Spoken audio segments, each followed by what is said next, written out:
Hello, very good morning.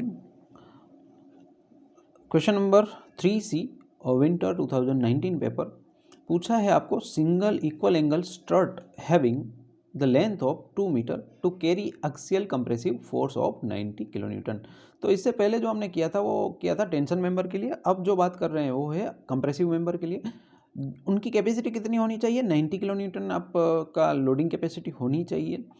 Fy आपको दिया गया है 250 किलो न्यूटन। आपको एक इक्वल एंगल सेक्शन चूज करना है स्टील टेबल से, बट वो डिपेंड करेगा आपकी लेंथ पर और आपका लोडिंग कितना है उन पर। तो देखते हैं किस तरह से हम उनको सोल्व कर पाएंगे। गुजराती के लिए अगर बात करूं तो 90 किलो न्यूटन भार माटे equal angle section strut design करवानो છે જેની અસરકારક લંબાઈ L ઇફેક્ટિવ दिया गया है 2 मीटर।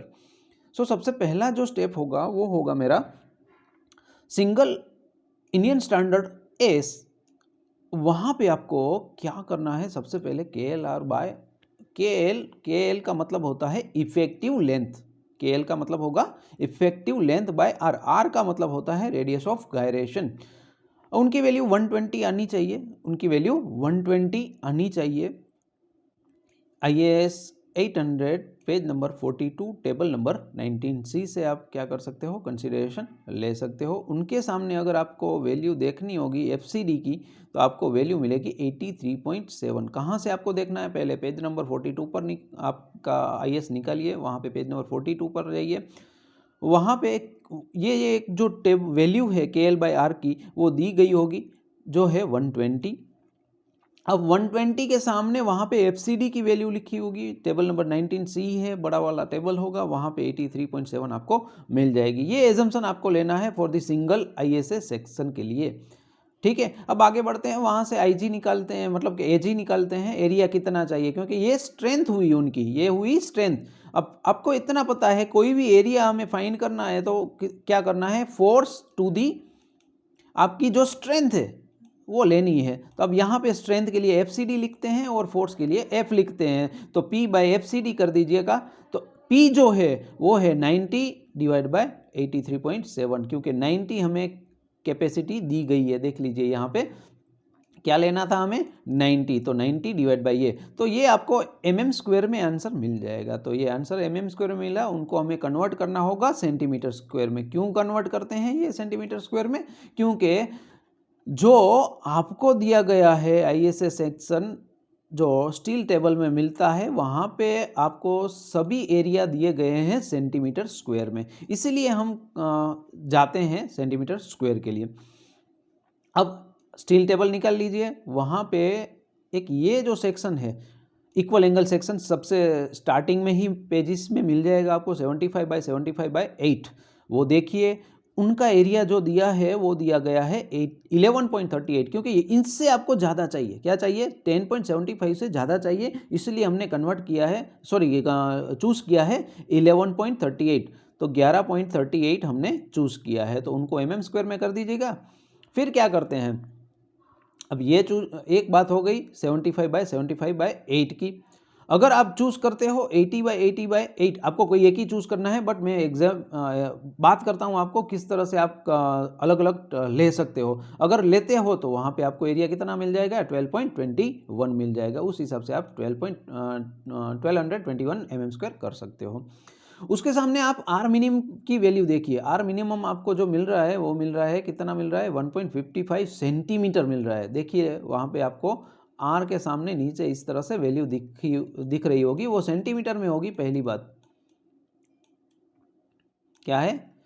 1.55 सेंटीमीटर। तो वहाँ पे mm में कन्वर्ट कर दिया। अब यहाँ देख लीजिए, आपको चाहिए क्या? KL/R minimum. तो 2000 डिवाइड बाय 15.5, तो आप करोगे तो 130 मिल जाएगा, जो कि 180 से बहुत कम है। 180 से ये जो है वो कम होना चाहिए। KL क्या है? तो इफेक्टिव लेंथ है।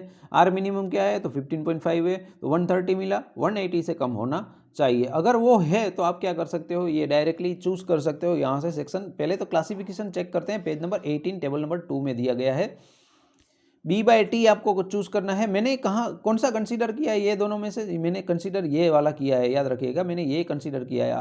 आपको ये सिखाने के लिए मैंने बताया है कि ये भी आप चूज कर सकते हो और ये भी आप चूज कर सकते हो। दोनों में से कोई भी ये सेक्शन चूज़ कर सकते हो। मैंने चूज़ किया है ये वाला 80 बाय वाला, 80 बाय 8 वाला। तो यहाँ से देख लेते हैं, 80/8 करूँगा तो मुझे 10 मिल जाएंगे जो कि 15.7 से कम है। D/T करेंगे हम तो वो भी वही आंसर मिलेगा, क्योंकि 80/80/8 का लिया है मैंने, इसीलिए मैंने ये चूज़ किया है। क्योंकि आप देखोगे आपको कैलकुलेशन आपकी बहुत आसान हो जाएगी। 80/8 करोगे 10, कैलकुलेटर बिना कैलकुलेटर ये यूज़ कर सकते हो। 80/80 वंस अगेन 10, और यहाँ पे 80/80 प्लस कर देंगे और 8 डिवाइड कर देंगे तो 10 + 10 20 हो जाएंगे, तो डायरेक्टली ये चीज़ आपको मिल जाएगी, जो कि वो 25 से कम होनी चाहिए। तब जाके इस सेक्शन को हम क्या कहते हैं, सेमी कॉम्पैक्ट सेक्शन कहते हैं। और अगर सेमी कॉम्पैक्ट सेक्शन है आपका, तो ये जो वैल्यू मिली थी आपको, उस वैल्यू के सामने पेज नंबर 42 फिर से एक बार IS 456 निकाल लीजिए, वहाँ पे टेबल नंबर 19C ले लीजिए, वहाँ पे आपको मिल जाएगी 74.3 के अराउंड वैल्यू। तो 74.3 आपकी FCD स्ट्रेंथ हो गई। जो आपने चूज़ किया है सेक्शन, उनकी स्ट्रेंथ कितनी हुई, 74.3, और जो उनका एरिया था वो था कितना, फिर से रिपीट करके बता रहा हूँ, कितना था, 12.21, जो mm² में करेंगे तो 1221। तो यहाँ से मल्टीप्लाई कर दिया, जो कि वो 90 से बहुत ज़्यादा नहीं है, बट वो 90 से तो ज़्यादा है, जो आपकी रिक्वायरमेंट थी उससे तो थोड़ा बहुत ज़्यादा ही है। सो सेक्शन हमारा सिलेक्ट हो गया, और वो सेफ भी है। तो 80/8 का आपका सेक्शन जो आपने चूज़ किया है वो हो गया आपका सेफ। तो ये चीज़ आपको करनी है। इनको कहते हैं कंप्रेशन मेंबर, इनको कहते हैं, इस एग्जांपल को कहते हैं कंप्रेशन मेंबर। तो आई होप है कि आपको समझ में आ गया होगा। और फिर भी कोई डाउट है तो आप ऐप पर भी बात कर सकते हो या व्हाट्सअप कर सकते हो, नंबर आपके पास ऑलरेडी होगा।